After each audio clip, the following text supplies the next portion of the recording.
Street. Sorry, still power. Now we can hear too. Good afternoon, everyone, and welcome to the board meeting, Cowichan Valley Regional District Board meeting for Wednesday, October 12th, 2022. First of all, I'd like to acknowledge that this meeting is being held on the traditional territory of the Coast Salish peoples. And with that, I'd like to also welcome our very special guest for the first time, a new employee, and it is our new CAO. So I'd like to welcome Ms. Danielle Miles Wilson. Welcome to our first board meeting together. So nice to have you here. And also we have an alternate director I'd like to welcome. Is it Amber Champ? Welcome. That's for Director Acton. Welcome to our meeting. And with that, I turn for an approval of the agenda. Madam Chair, with your indulgence, I do have a couple of additions. Just have to Director Morrison first. Thank you, Madam Chair. I would like to declare a potential conflict as the letter referenced by Director McGonigal for inclusion in this agenda is from an immediate family member, my daughter, and also that the notices of motion additions that may be considered are related to the lack of policy related to my daughter's request. So I am declaring conflict on both items. So you'll be leaving?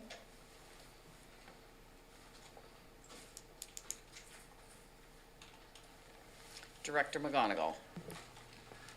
And with that, Madam Chair, on behalf of Director Morrison, who's just left us, I would like to move a notice of motion for an event policy for function 405 specifically in a CBRD-wide community regional parks event booking policy to a future meeting. For the first one, please. Okay, thank you. I'm going to turn to Mr. Robbins. Is this appropriate at this meeting, Mr. Robbins? This is like a delegation and something that's come up. It's at your discretion in terms of if you'd like to add this to your agenda under new business. First of all, Madam Chair, clarification. This is for the notice of motion on the policies. I will speak to the letter under new business Oh, okay. So this is notice of motion for a future on policy. for a future meeting for the policy. Yes. Okay. And secondly, under new business, it's a letter request for use of the Honeymoon Bay Hall and Park space for a wedding reception, as requested in the letter that's been sent to everyone, I believe.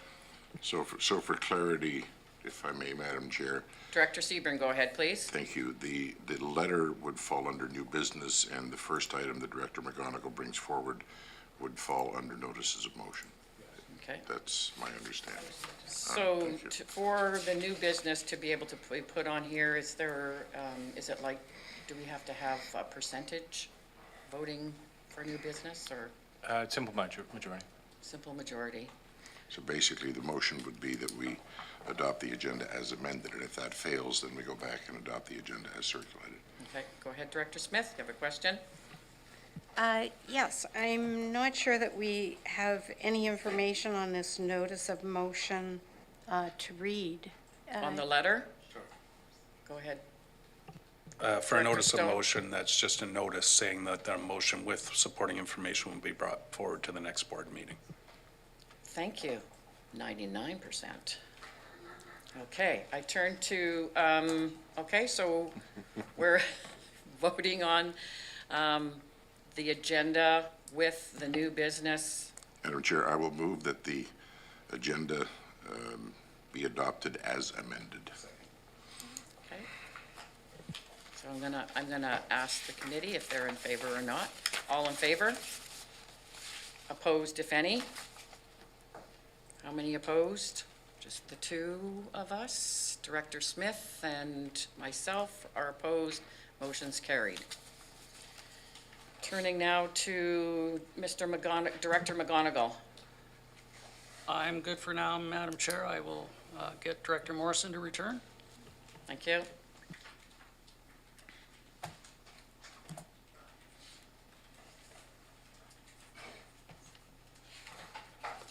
Okay, so we have an approval of the agenda with the new business item, and we turn now with the adoption of the minutes. Mr. Robbins. Yes, the adoption of the minutes from the regular board meeting of September 28th, 2022. Moved. Second, all in favor? Opposed, if any, motion's carried. Is there any business arising, Mr. Robbins? None arising. We turn now to public input period. Do we have anyone that would like to participate in public input? Go ahead and state your name. Welcome. Thank you, Madam Chair. Susan Kaufman from Satlam. Can you believe 4 years has gone by already? Madam Chair, I would like to speak to an item that was raised at the Committee of the Whole meeting today.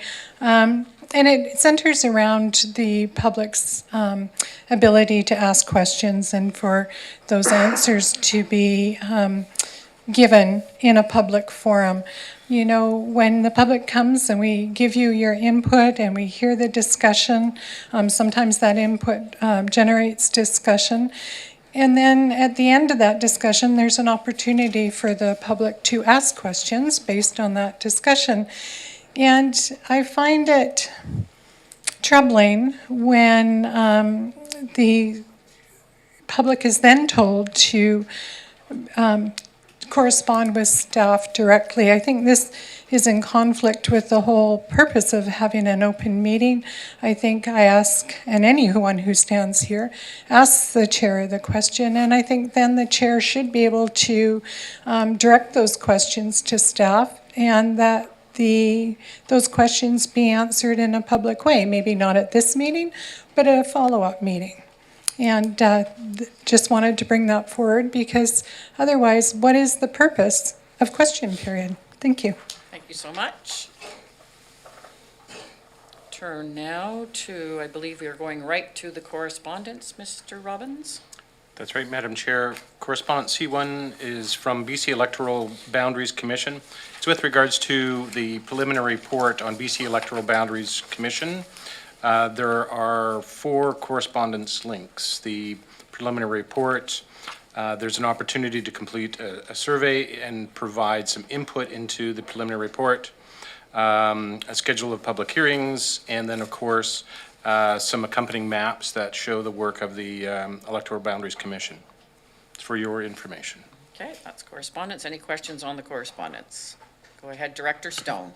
Just a comment, I really do encourage everyone to review it. If anyone has valuable input, I think people at this table and in our community that might be paying attention to these meetings might have some thoughts.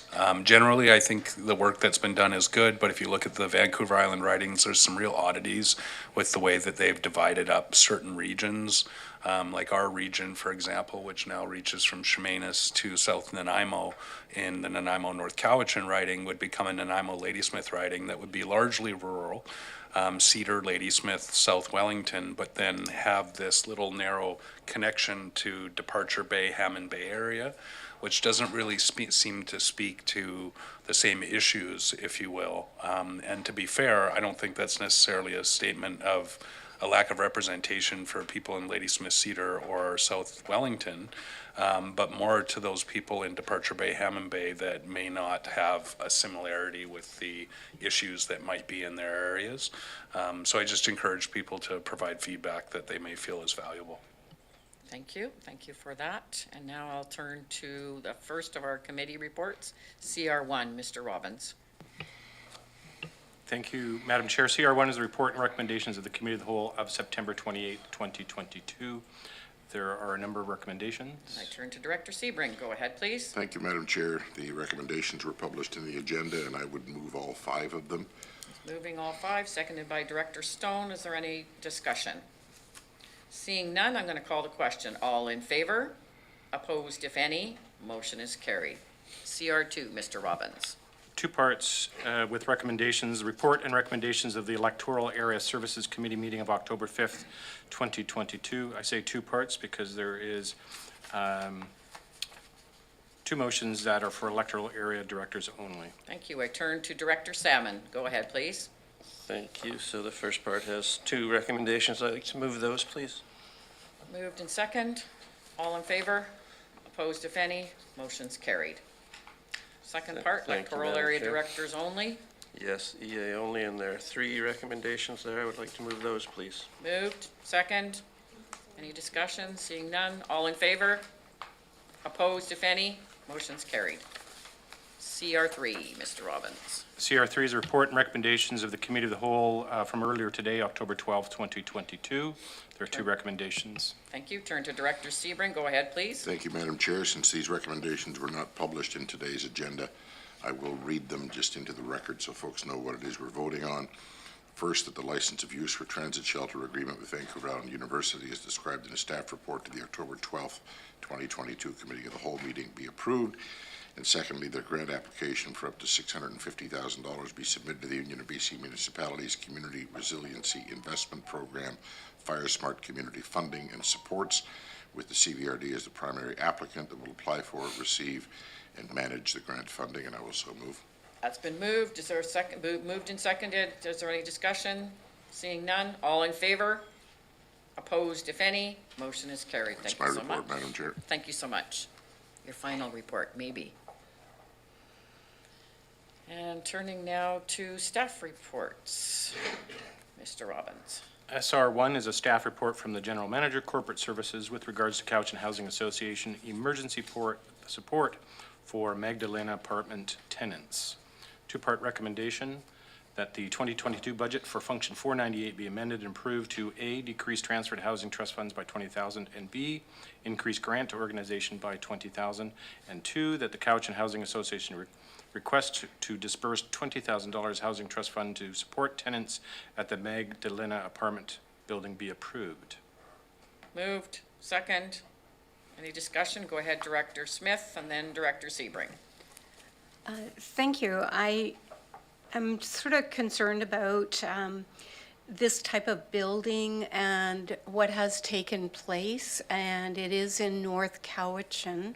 I'm just wondering if we're moving into an area, I fully support that we should be assisting, but I also have questions about, is this appropriate assisting when there is obviously some issues engineering-wise and the owners of the building that should be taking on this responsibility.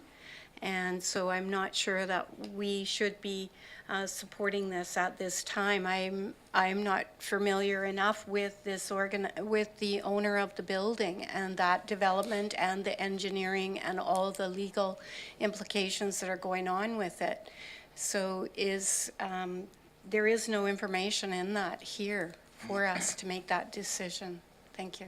Okay, that might be helpful. Maybe Director Sebring could go ahead. Well, I can And I provide. think Ms. Mohan is also Yeah, on. Ms. Mohan's popped up. I'd probably defer to her, and then Okay. I'll provide some background. in Okay, terms of welcome, Ms. Mohan. What I can say Maybe you on the can phone. help out.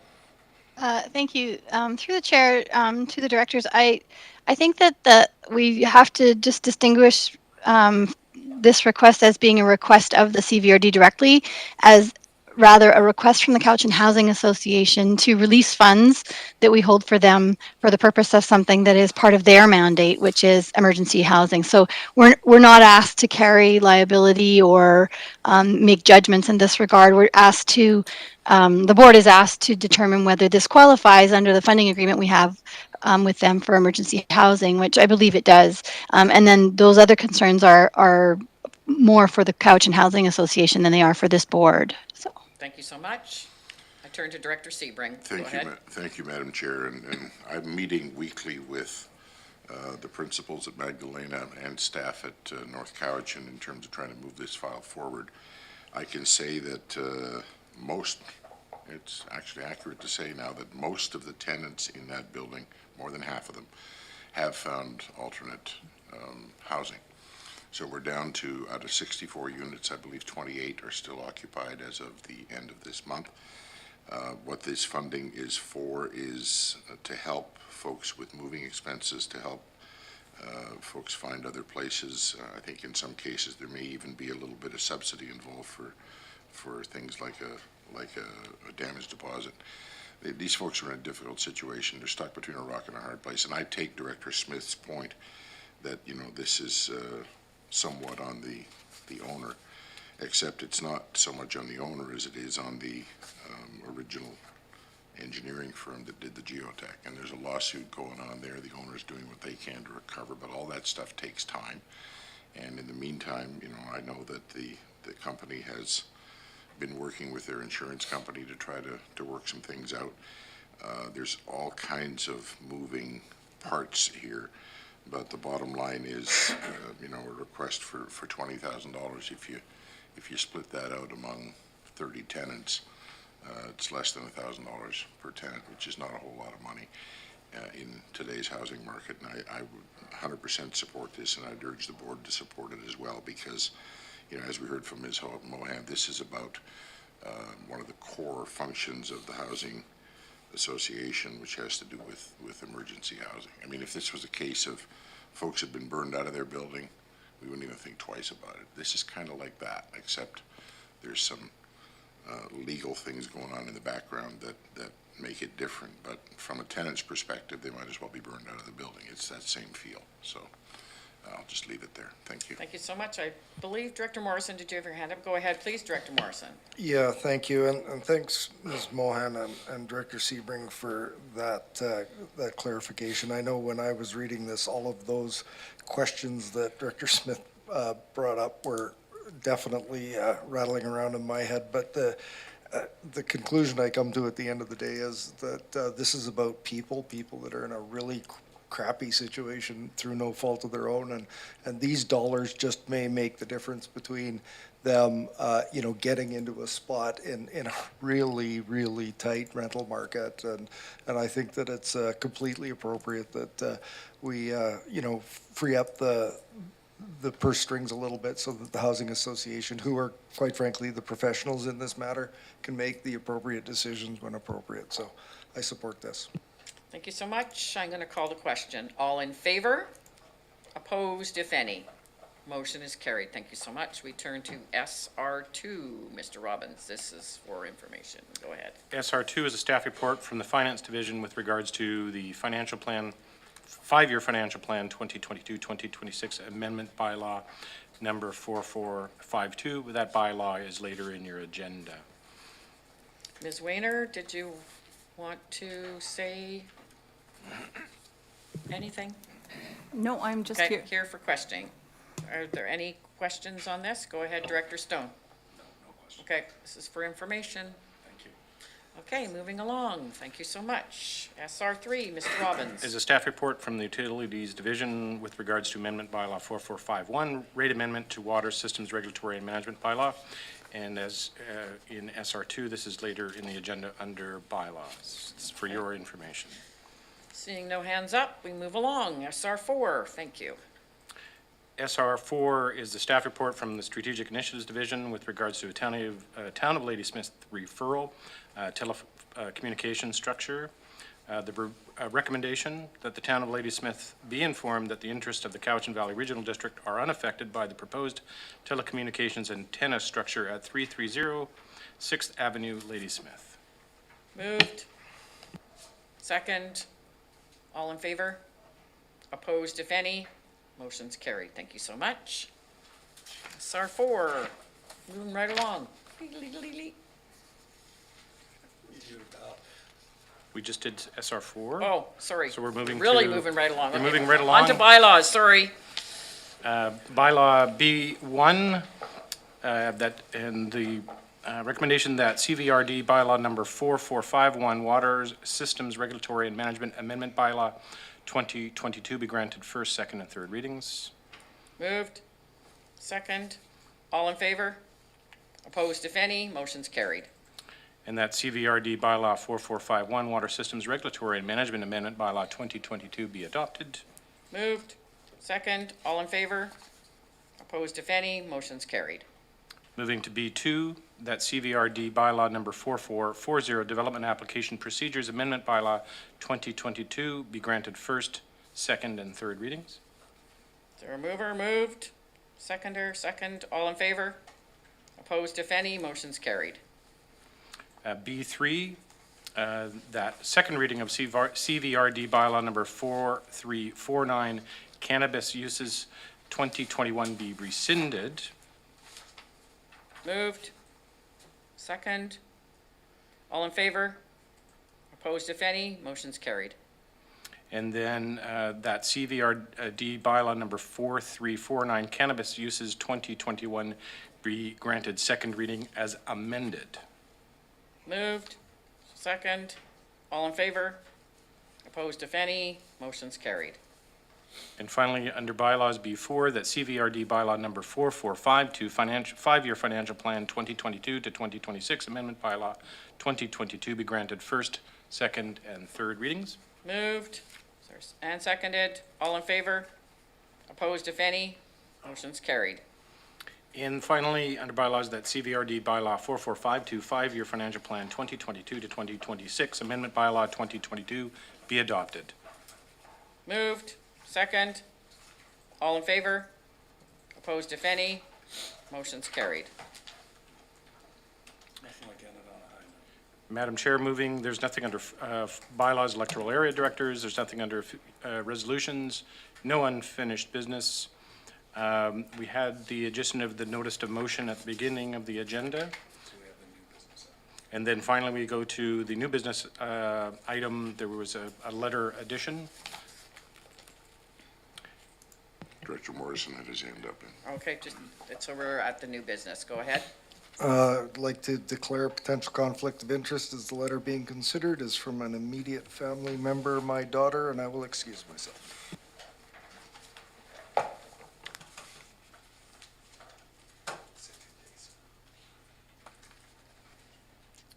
So, Madam Chair, just for the record, we've jumped to new business, but number 17, the notice of motion has been entered, so it's there for the next meeting. We don't need to do anything in the meeting to do that. We did that when we approved the agenda. Correct. Okay. Sorry, I should have explained that the notice of okay. motion Just will appear at a future meeting Subsequent of the board, meeting. See, subsequent meeting. 14 years and I'm still learning.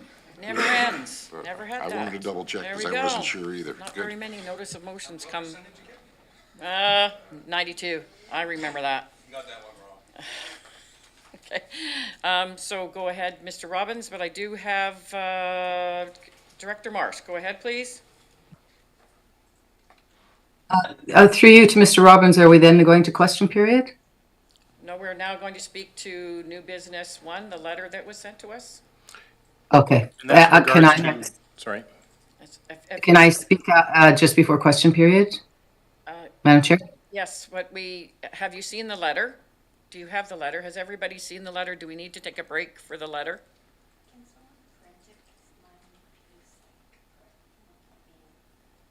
So could we take yeah, we'll recess for 10 minutes and hand out or deliver, email the letter that we will be discussing in the new business. So come back in 10. Opportunity to read the letter.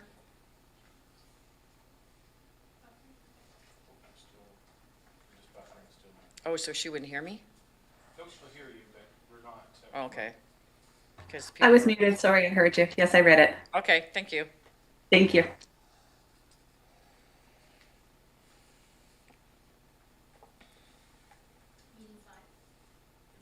Oh, thank you. I was going to do my buffering, but I didn't have to.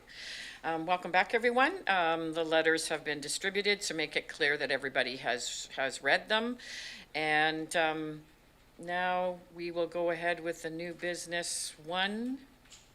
Mr. Robbins. New business is a piece of correspondence with regards to an urgent request for the board approval of a June 16th to 17th, 2023 function at the Honeymoon Bay Hall.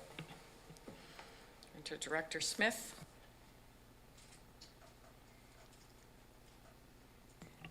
Do we have park staff in the meeting to have a little bit more clarification on any of this?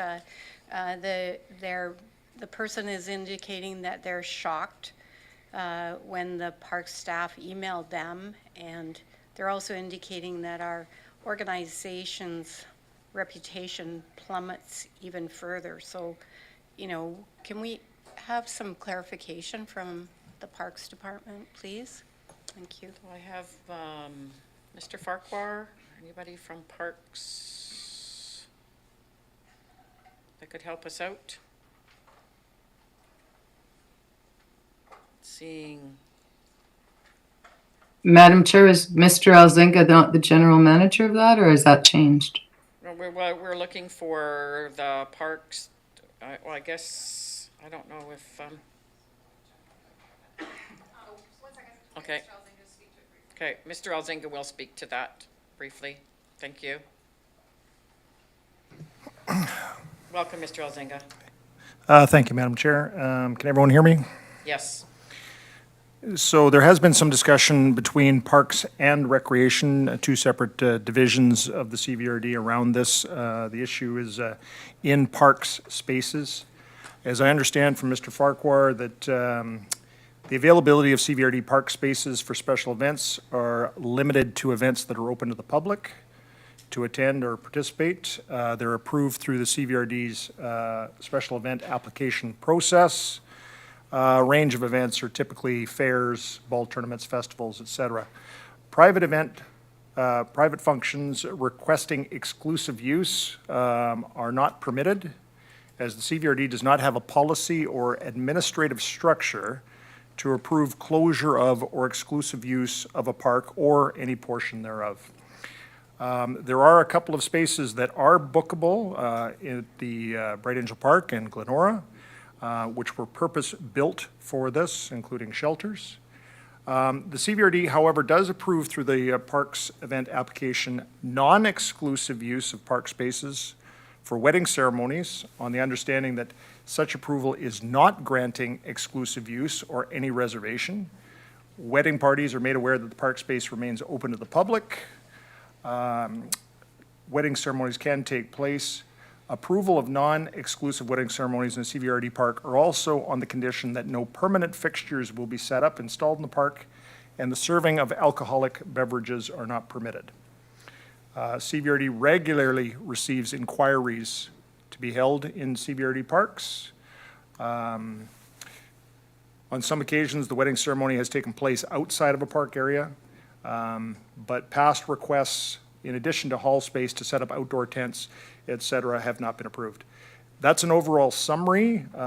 Any change to that sort of convention would require direction of the board, with the understanding that such change for consistency and fairness would need to be considered system-wide. And administration requirements to establish, manage a process and structure to allow for exclusive use and closure of the public of park spaces for such private events should be considered. Thank you so much. I turn to Director Sebring. Was it Sebring or McGonigal first?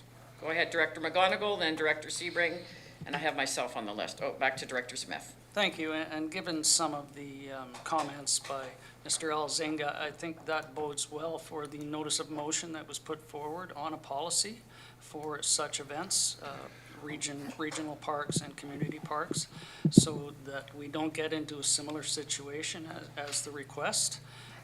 The director asked that I bring this forward for consideration, having a family member with the letter signatory. I felt it would be best brought forward for discussion here. Without a policy to support it, I think it is problematic on each application for us to deliberate. If there were a policy region-wide, it would not need to come here for clarification and adjudication. Thank you. Director Sebring. Thank you, Madam Chair. Yeah, this is kind of a difficult one. I fully understand how this got here and why it's here. Somebody's trying to plan a wedding and they need to know ASAP, because the next regular board meeting isn't for a month, and by then they've got to get their invitations in the mail. The paragraph that kind of jumped out at me in the letter was the fourth from the bottom, where it says, events just like mine and larger have been hosted at the hall in the park for decades. As recently as September 9th to 11th, the wedding was held with almost identical features to what's being requested in our CLR contract. To me, this sort of speaks to what you know, a phrase that we've all used from time to time in the context of local governance, which is that it's easier to ask forgiveness than permission. We have somebody here coming to formally ask for permission for something that other folks have just done, and it's just happened, and yeah, okay, if there was a problem, they'd come and ask for forgiveness later. I certainly applaud Ms. Morrison for bringing this forward as a formal request. I'm in a bit of a quandary because if she hadn't come forward with this request and just done it, most of us at this table wouldn't even know that it had happened. And where do we strike the balance on that, and how rigid do we want to be, I guess, is my question. I'm inclined to say that, you know, because we've got the notice of motion and assuming that at some point staff's going to be directed to write a policy for which, you know, we would owe Ms. Morrison a thank you that we finally get a policy on the table. And part of me says, you know what, as a thank you for finally bringing this forward so we develop a policy, maybe we should give her the one-off in this case. But that's just where my head is right now, and it's probably not procedurally correct, but it's kind of where my thinking is on it. So that's my input for now, and I haven't decided yet if the motion comes forward how I'm going to vote, but that's kind of where I'm leaning. Thank you, Madam Chair. Thank you. Director Smith. Thank you. I have a couple of thoughts on this. There is the Honeymoon Bay Resort that backs up against this, that is a private area. They have lovely gardens, and maybe in the meantime, that would be an option for this applicant to make arrangements. Most likely, if there's people coming for the wedding, they would be booking that resort, and there might be an option there for the use of their grounds until we are able to go through a policy. We are needing policies not just for something like this, but we also, earlier staff brought forward that we need a policy in regards to our outdoor space when it comes to these special events applications, and that there's an opportunity to have enforcement for some of the users, and I'm not sure where we are with that type of a policy. So maybe we're looking at a much bigger policy than just this one. So I'm just thinking to make sure that she knows that she has space, she could actually contact that resort, and I know they're extremely flexible and an amazing group there until we work through this policy. Thank you. Thank you. I have myself on the list. I thought it was inappropriate for some of the wording that was in the letter if you're looking for support. So your organization's reputation plummets even further. You're looking for support from a community. I was insulted by that. But I turn to committee and I turn to Director Stone. Yeah, so I'm not sure we don't have a policy. I think Mr. Elzinga kind of outlined what the policy is for non-exclusive use of parks. In Ladysmith, we host weddings at the amphitheater, but it is a non-exclusive use. People are pretty respectful, and I'm not aware of any wedding bombers running through people's ceremonies. But, you know, I myself kind of gathered along the edge to watch somebody's special day for a moment in passing. And if there's an agreement for a non-exclusive use and the rest of the park being open to others in the community, I don't necessarily see it as a no-go, but my guess is that would have been communicated to Ms. Morrison, and maybe that wasn't acceptable in her eyes. That being said, I think the context is important, you know, and I appreciate that Director Morrison's stepped out and recused himself because it is an important part of their family. They've grown up adjacent to the park.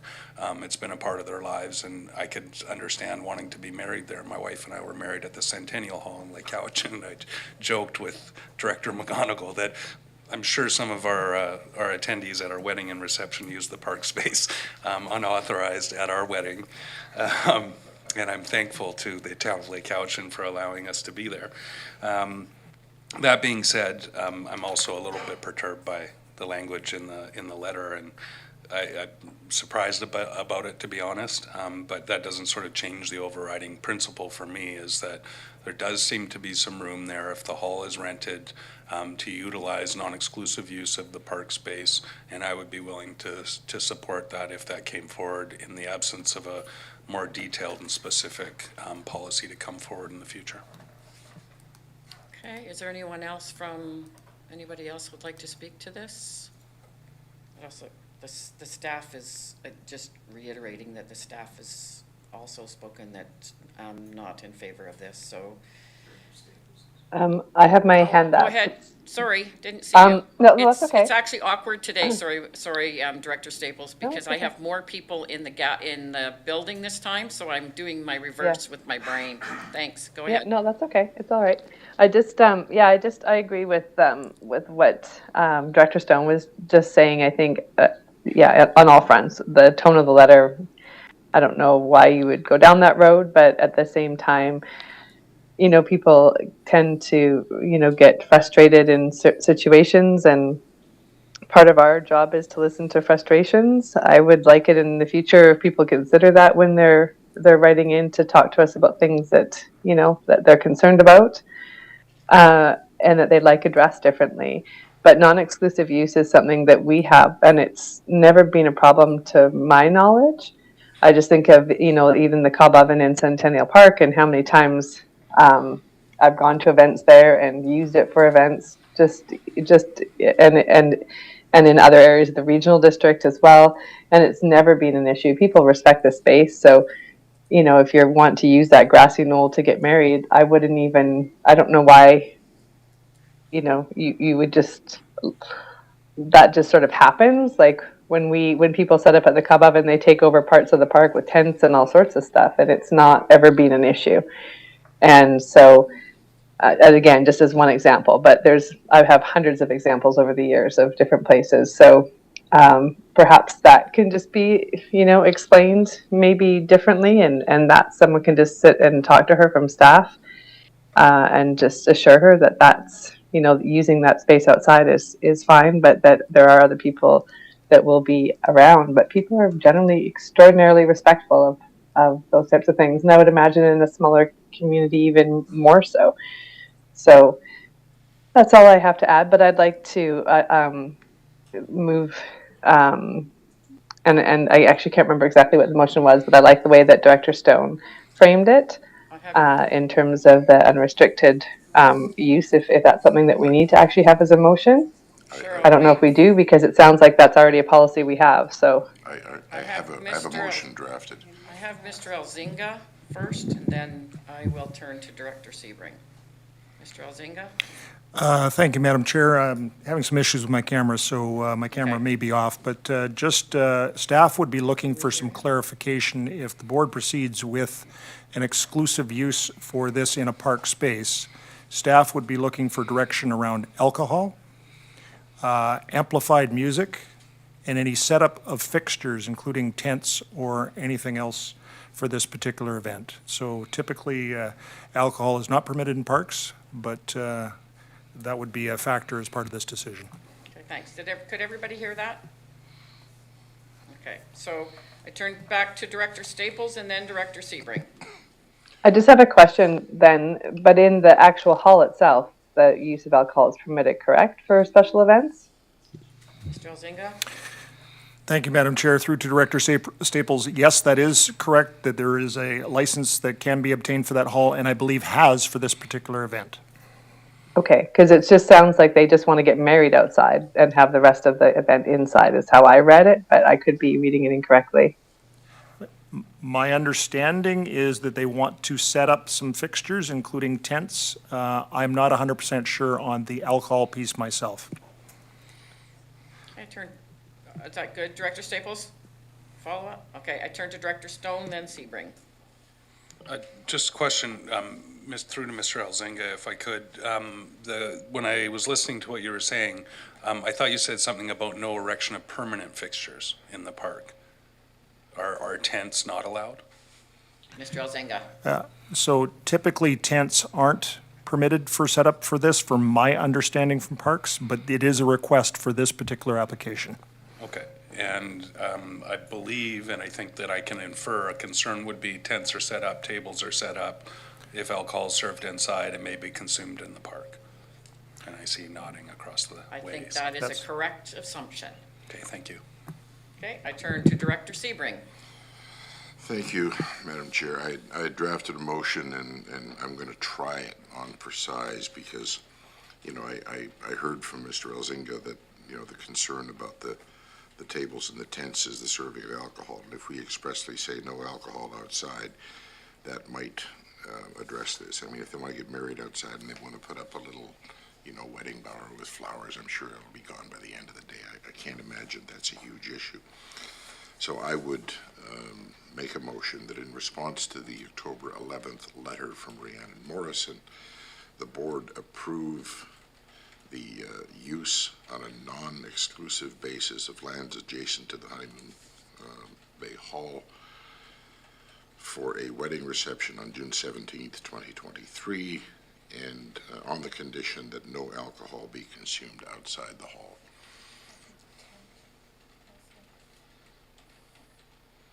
It's been seconded by Director Salmon, I believe. Director Salmon seconded it. Okay, is there any more discussion? Go ahead, Director Smith. Oh, and Director Marsh after Director Smith, sorry. Go ahead, Director Smith. So does that motion cover, Mr. Elzinga was indicating that there was tents involved in this, and would that motion also have no tents? Director Sebring, clarification? The motion doesn't say no tents, and I left it out because the concern, as identified in the last exchange between Director Stone and Mr. Elzinga, was that the concern was that the tents would lead to alcohol. And the motion does exclude alcohol, so then, to me, the tents become less of an issue.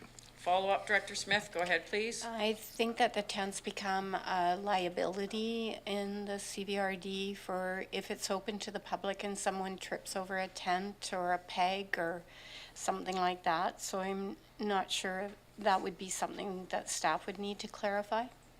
Thank you. Liability, Mr. Elzinga?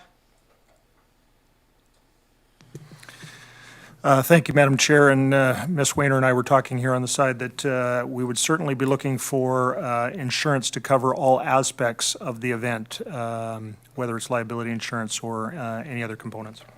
Thank you. I turn to Director Marsh.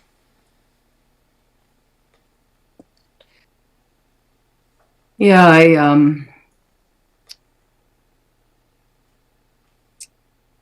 I feel a little bit challenged that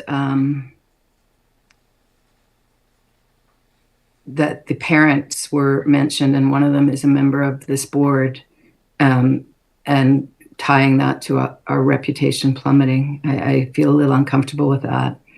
To me, it's also very clear that the very small grassy section of Central Park limited to right beside the main auditorium for my wedding reception, unless they're not serving alcohol, I don't see how we could make sure that didn't happen. But if Mr. Elzinga can assure me that there would be no liability under the insurance policy that the CVRD insists on getting, I could support it. But it is a little disappointing to have a letter with this tone. But I get what Director Staples said. Sometimes we can be emotional. I've certainly been it myself. So, but I would like to hear from Mr. Elzinga if the motion is even, like, how do you enforce that motion? And if we make that motion about the alcohol, is there a way that we won't be liable for sure? Thank you. Mr. Elzinga, putting you on the hot seat. Thank you, Madam Chair. So the provision of insurance mitigates risk. It doesn't eliminate risk. And so that is a standard procedure for recreation and other entities within the CVRD to mitigate risk. That's what we'll be doing in this case. Director Stone, and then back to Director Sebring. Oh, I have Director Martman as well. So Director Stone, Martman, Sebring, go ahead, please. So this is no way to infer anybody else's state of mind, but as a former groomzilla, I'm just going to say that weddings are an extremely important piece to anybody getting married. And in this particular case, there's a strong bond with the facility, with the area, and with the community. So I give a little bit of leeway Although I would have left that in my drafts and probably edited it the following morning before sending it in. We can all be kind and understand the context and realize that some things should be better left unsaid, but sometimes aren't. That being said, I think that we have events in our parks every day, special community events, and sure, we often are leading those events, community groups. Director Smith will know about third-party liability insurance for events in our parks, and there's always a mitigation of risk. There's never an absolving of risk. You know, I hate to knock on wood when I say anything, but I don't imagine this to be an unruly event, particularly because it is tied to a member of our board.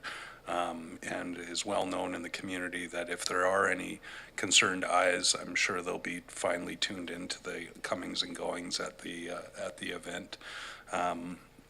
So yeah, I don't know if it's necessary to amend the resolution to say with appropriate comprehensive liability insurance provided. I would make that amendment if it's necessary, but if it's already part of the hall and event use agreement, and it seems to be understood that it would be, I would be comfortable supporting this on the balance of probabilities and the reality that is presented in this conversation. Thanks. Director Martman, Alternate Director Champ, and Director Smith. Director Martman, go ahead, please. Thank you. And coming I back. guess Sorry. we have a motion on the floor, I gather. Is that correct? Yes. And so speaking to the motion, I find myself without enough information. And that comes because, you know, the ask of the use for reception leads in my mind to a number of questions I think that Mr. Elzinga posed.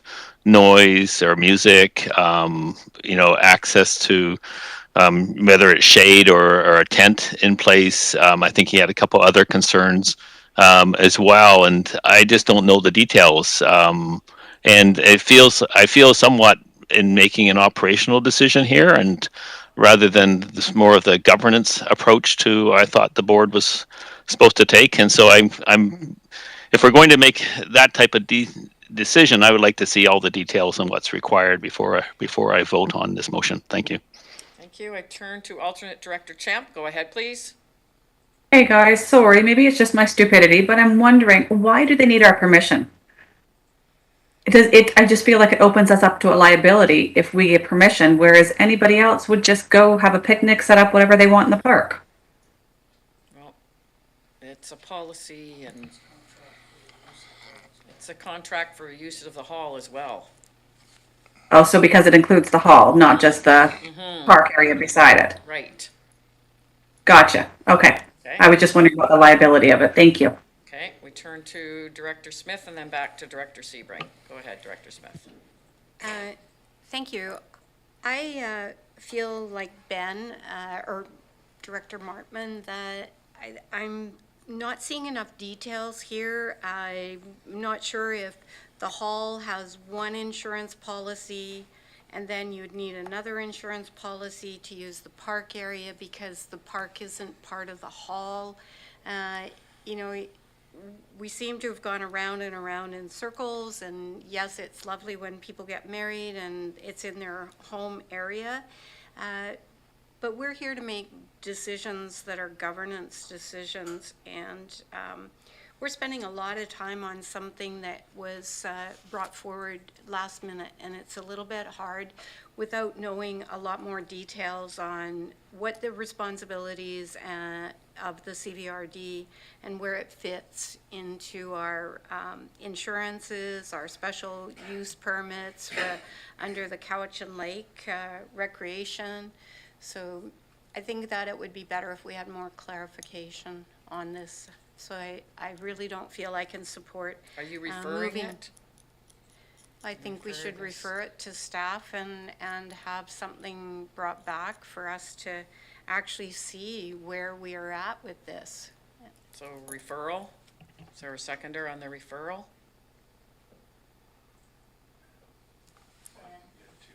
Oh, okay, so it's been, so on the referral? Go ahead, Director Stone. On the referral, I would say that this came forward because of the urgency. I know from sending out wedding invitations, trying to plan a wedding, it's a lengthy exercise. I believe that the letter was brought forward as a late item because of an urgency. I think that when we deal with late items, it's because it's urgent or emergent and needs to be dealt with. So that's why that's our table today. I wouldn't support the referral. Thank you. Okay, I turn to Director Sebring, sorry. Yeah, on referral, and I still refer the right to speak on the main motion after we deal with referral if it doesn't Okay. pass. Everything Director Stone said times two. I mean, this wouldn't be here, and it's very clear in the last paragraph. If we wait for the next opportunity to make this request, November 28th, we'll have missed the mailing deadline for the wedding invitations. Sometimes things are urgent and need to be decided. If we refer, it's exactly the same as saying no to the request, because ultimately that's where it ends up. So I would not be in favor of referral. Okay. Thank you. Director Toporowski, go ahead, please. Thank you, Madam Chair. Yeah, I won't be in favor of referring as well. I've planned family dinners and rented halls and got insurance, and the insurance is for the event. So I know there's an urgency, and I know that the letter was a little bit emotional and harsh, but I think under the circumstances, as Director Stone mentioned about something about like a bridezilla thing or whatever, but anyway. His was a groomzilla, but that's okay. Yes, exactly, We'll grooms, leave it at yes. that. He's a groomzilla. Yes. But I've been a bridezilla myself, so I know what that's like. There we go. So Okay. I just wanted, I won't go any further, but I won't be in favor of the referral. Thanks. Thank you. And on the referral, Director Martman. Thank you. And it's interesting to hear that we wouldn't be able to look at something at the board before the 28th. Is there not time between now and then? If we had there could be board meetings with time-sensitive information. That's what our last resolution was. But generally, if I may, Madam Chair, the next meeting is the inaugural, and we don't do any business there. So the next real business meeting is November 28th. Actually, our calendar has remained the same. That's My true. understanding has remained the same. So our calendar has not changed. There could be possibility that we have another board meeting, another electoral area services, another committee of the whole. So that is not true. Well, fair enough. I don't think any of those are going to happen. So, if I may, Chair, Yeah. I guess I would like to make an amendment to the referral that we move this to the next board meeting, which would be when? October 26th? So referring it to, this is amending the referral? Just putting a time frame Out on all it. you legislative 92%ers. It's an amendment to the amendment. The amendment would be. Amendment to, okay, so so there is an amendment, is it been seconded, the amendment for the October 26th board? Okay, okay, it has been seconded. Okay, it's now on the floor on the amendment. Anybody like to speak to the amendment? To go to the next board, go ahead, Director Sebring.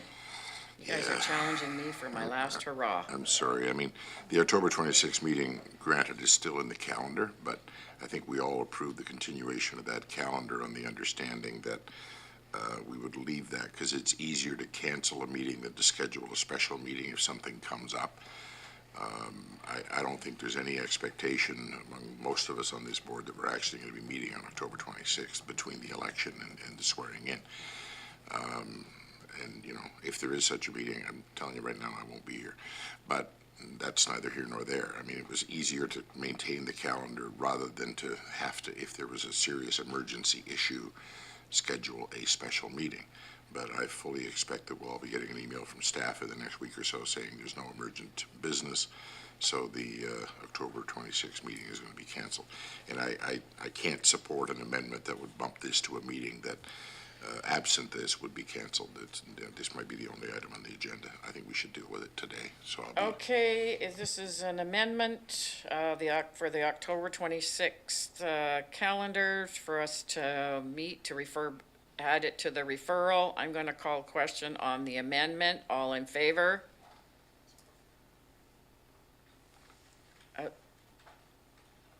You're in favor of the October 26th?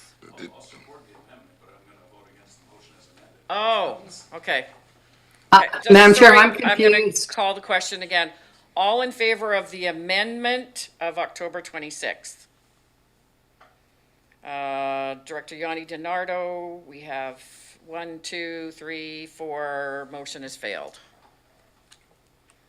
Okay, so back to the original referral motion, and I turn to, I think Director Staples, did you have your hand up again? No? Okay, Director Marsh? Madam Chair, I thank you very much.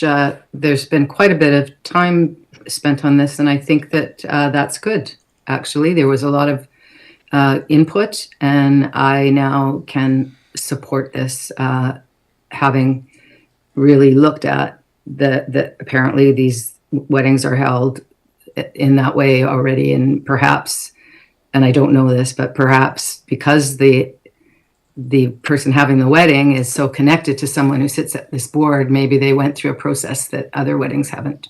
So I do not support sending it to a brand new board. And I think that with the insurance policy, we can mitigate any worry as much as possible. And, you know, the Heartmare, Director Stone got me when he talked about Groomzilla and thinking about growing up and looking out your window and seeing this place and then not getting to do it because, yeah. So I'm in favor of allowing this with that. Thank you. I'm going to call the question on the referral, or does somebody need to speak? Do you need to speak anymore? We've gone around on the referral. So this is the, going to call the question on. I'm sorry. Sorry? I'm sorry, I was speaking to the motion, sorry. Yeah, because it's currently on the floor as a referral. So all in favor of the referral? Director Smith. All opposed? Everybody else? Okay, so now motion is defeated. Go back to the original motion, which is Director Sebring, go ahead. Thank you. Back to the main debate, and what we were talking about before we went down the side path of the referral was the insurance piece, and I would just like some assurance from staff that we don't need to have the insurance as part of the motion. To me, that would be standard operating procedure for the hall, and assuming this motion passes, also for the portion of the parks grounds that's involved. We don't need that as a separate part of this motion, correct? Mr. Elzinga, some clarification, please. Thank you, Madam Chair. Through the Director, since the year 2000, the board has directed staff that insurance is required with all rentals, and this will be treated as part of the rental, so it would not necessarily be added to the motion. I will take this opportunity just to clarify that from what I've heard, if this motion passes, that alcohol would not be permitted outside in the park, but other fixtures would be as part of the event. That's my understanding. Can you reread the motion, please? Oh, I wrote it a long time ago, and my handwriting is Come on, pretty questionable, procedure, come on. I'll try it. Give it a mighty try. That in response to the October 11th letter from Rhiannon Morrison, the board approve the temporary use of lands, or the use of lands, the non-exclusive use of lands adjacent to the Honeymoon Bay Hall for a wedding reception on June 17, 2023, on the condition that no alcohol be consumed outside the hall. Okay, I turn to Director Smith and then Stone. And we have gone around. Just a second. Hold it. I thought you were moving a motion. I didn't know you wanted to speak to it. Go ahead. Director Nicholson, go ahead, please. Director Nicholson, Stone, and Smith. Thank you. I feel compelled to jump in at this point, Go ahead. and I'm having to restrain myself a little bit. But I know that at the Hub, our outlook on something like this was it's good for the community, we should serve the community, we should make it work for the community. This is a highly low-risk thing in a tiny little community of Honeymoon Bay with the directors connected to this. And I just think we should try and we should just indicate to staff we'd like them to make this work and get on with it. Mr. Stone, Director Smith, and I'm going to call the question. Just a quick question through to staff. Do we allow events with beer gardens in parks, community events? To my understanding, yes, for public events, Yes. not for private I events. figured that would be the answer. It's just checking. Thank you. Director Smith? Okay, for somebody who has been through the ringer quite a few times to do with events in the Centennial Park in Saltaire and insurance, I want to get some clarification. So the hall probably requires insurance under that area, and then the park requires under a special use permit insurance. Two different insurances, one for the hall and one for the park. Is that correct? Mr. Elzinga? Thank you, Madam Chair. Through the director, insurance would require coverage for both locations. I don't know if it could be covered under one policy, and I would have to clarify that, but that's just semantics. At the end of the day, insurance would be required for both locations. Okay, I'm going to call the question. All in favor? Opposed, if any? Motion's carried. Thank you very much. We move on now to, what are we moving on to? Oh, Director Marsh, and then I think Director, sorry? Oh, wait, we have to get Director Morrison back. Someone please.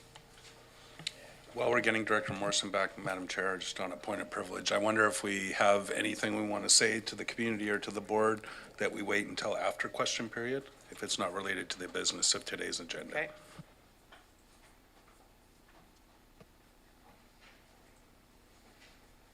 Right, so we'll go ahead with question period then.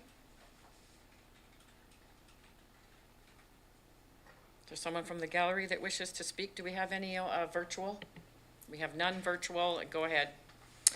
Good afternoon, Madam Chair, and afternoon. congratulations on your retirement after 14 years.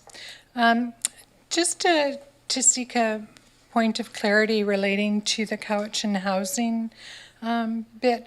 The Cowichan Housing receives money from the CVRD, does it? Correct, the function. Thank you.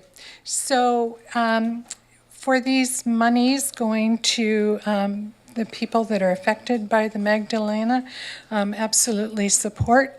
I just wonder, will there be a cost recovery for Cowichan Housing from whoever is responsible for the state of the building? Probably couldn't answer that because I understand it's all under legal beagle right now. So that's something that I couldn't answer, and we won't know until that is cleared up. Okay, thank you. I can appreciate that, but just thought I would put it out there for consideration. Thank you. Thank you. Okay, and so with that, I turned, Director Marsh, go ahead, please.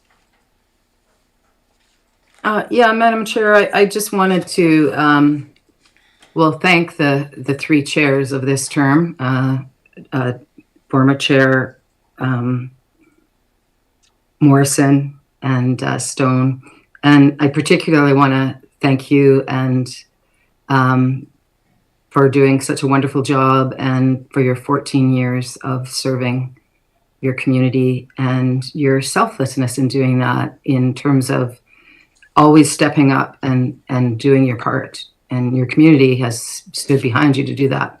And you pay into so many different things. And I just think, I'd really like us to give you a clap, but I suspect some others might want to say something. I'm sure you'll be missed at the table. Thank you. Thank you so much. And it takes, thank you. Yeah, but it also takes a village for all of us directors. Everybody here has been very supportive as well. I turn to Director McGonigal and then Director Stone. Thank you, Madam Chair. You may notice on YouTube a special viewer tonight. A special? Watching, unfortunately, working stealthily with Domenico, your son. He was trying to attend today in person for a special farewell on your final board meeting. Subsequently, as busy as he is, got called to another meeting. So we incorporated a virtual attendance for him today with an invite where he would be watching and presenting virtually. Unfortunately, It's kind of been this, okay. a bug came upon Mr. Yanni Donardo, and he was unable to speak. So I am speaking on behalf of your family. Okay, thank you. As a congratulations on your final board meeting, and an extreme thank you for the service, not only to this board, but to your community in the years to have. And I will give you the virtual bouquet of flowers. Oh, thank you. Thank you, very nice. So they're beautiful. Love And them. a round of applause. Thank you so much. Thank you so much. Yeah, when we take on these jobs, thank you to my family, because it is really important that when we all take on these jobs, our entire family takes them on too, as well as the applause and also criticism. So it's very difficult for families to have their loved ones in the public limelight. So I appreciate that from my children. They're the best. So with that, I also, I'm not like looking for any more. Oh, okay, Director Stone, go ahead, please. It's we were drawing out these last agenda items today just so we could spend more time with you before we wrapped it up. I just want to say, I'll save the best for last, but I want to say to our staff, to our board colleagues, we all reflect on, how things have been, how difficult things have been politically, in community. I think we see right now sort of the peak of all the pressures that we've all been through over the last couple of years in our communities as well. And we're all human beings, and we're all as susceptible, if not more, to the kinds of pressures and criticism and rhetoric and, good and bad, sort of the feels of something like a worldwide pandemic going on for the better part of 3 years. And I just think that for our staff and for my board colleagues, we all had good days and bad days. But I do have to say,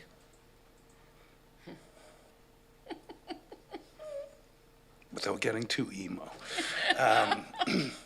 that it was an honor and most often a pleasure to work with all of you. Serving as board chair for 2 years might have been the craziest thing I've ever done. Not knowing that we were going into a pandemic, not knowing that we were going to have floods and fires, and thankfully the locusts never came, although the stink bugs are here now. Yes.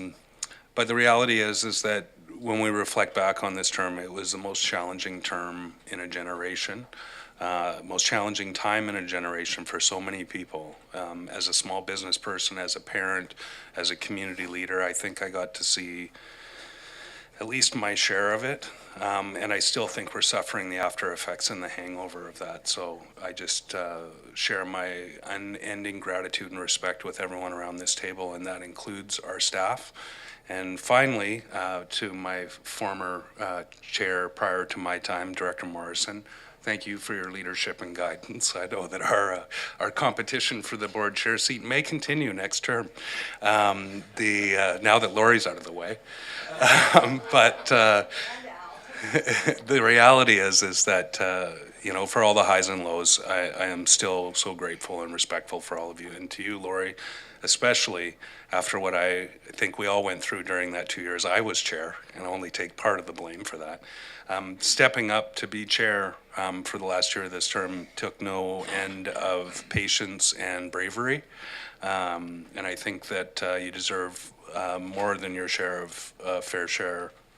I think your share of recognition goes beyond that, even in the time that 2 years I served for the year that you served during, maybe one of the most challenging times in local government. So I just raise my hands to you and say thanks. Thank you.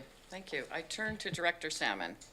Yes, thank you, Madam Chair. I think this might be appropriate for a final comment, but I just do want to thank the general public that we all work to serve, and in particular those who follow these meetings, which is no small task. I want to particularly thank Ms. Kaufman and Mr. Evans, who's watching at home, among many others. And yeah, we'll give them a clap too. And just as a final comment to mention, Ms. Kaufman, your note earlier in public input about the questions, and when we don't know the answers, I believe now we will be getting back in public at the next opportunity. So not only answer you personally, but whoever in public. So whoever was listening will have the answer to you. So thank you. Thank you. Thank you, Director Salmon. We were going to actually discuss this in agenda review and have to make sure that the answers do come public if the person who requests them would like them to be so. So that was very good. Thank you, Susan. Also, we have, it's not just me retiring, there's a few others. So I'd also like to thank Director Salmon and Director Sebring for all the years. Director Sebring and I started in 2008. Director Salmon and I was a little while later, but I'd like to thank you too for all the work that you've done, and you're also retiring or semi-retiring or whatever with me. So I'd like to give them a round of applause. And I'd also like to say good luck to all those that are running again, and all the best, because this is a very important job, and I know in the public realm, what is going to pertain to your life is the local government, and there's very little participation in elections. It's a lot of work. It has been extremely rewarding, and I encourage people to get out, get involved, and also run in the next election. And if they're running now, good luck to everybody. And that was easy. yeah. So that's the close of my Hollywood Squares. That's the last of my Hollywood Squares. So thanks, everyone. A motion to adjourn, Madam Chair. Motion to adjourn, moved and, Motion to. motion to go, closed. see, moving right along. I've got a pink sheet here. Yeah. Motion to go Way into to close. go. I just Madam want to get the hell Chair, out of here. Madam Chair, can I have my 30 seconds Sure, just go ahead. to wrap up? So Yep. I want to thank all of you that are not choosing to run again, and we're going to have a little bit of a different board, but just reflecting on this past 4 years, it has been some interesting things have happened, some good things have happened, but we've also seen our friend, long-serving Director Marcotte, leave us during this term. And I'll say that in the year that I served as your board chair, that was probably one of the most difficult things that could have happened in that year. And it was challenging. She was a personal friend. But on the other hand, we've got Director Martman here now, and there will be a new cast of characters, and we have a brand new CAO, and onward and upward into the future. I think we have a bright future in this area with people coming together to make the lives of the people we represent a little bit better each day. Thank you. So much. And with that, a motion to go into close under Mr. Robbins. Madam Chair, 2 items under the closed session. The minutes from September 28th closed, and an appointment under Section 91, Sub 1, Sub A. That's been moved and seconded, I believe. Did anybody follow that, or I'll do it again? Moved and seconded, all in favor? Opposed, if any? See you in 10 minutes. Do we stay here or go into the closed one? There's a separate login.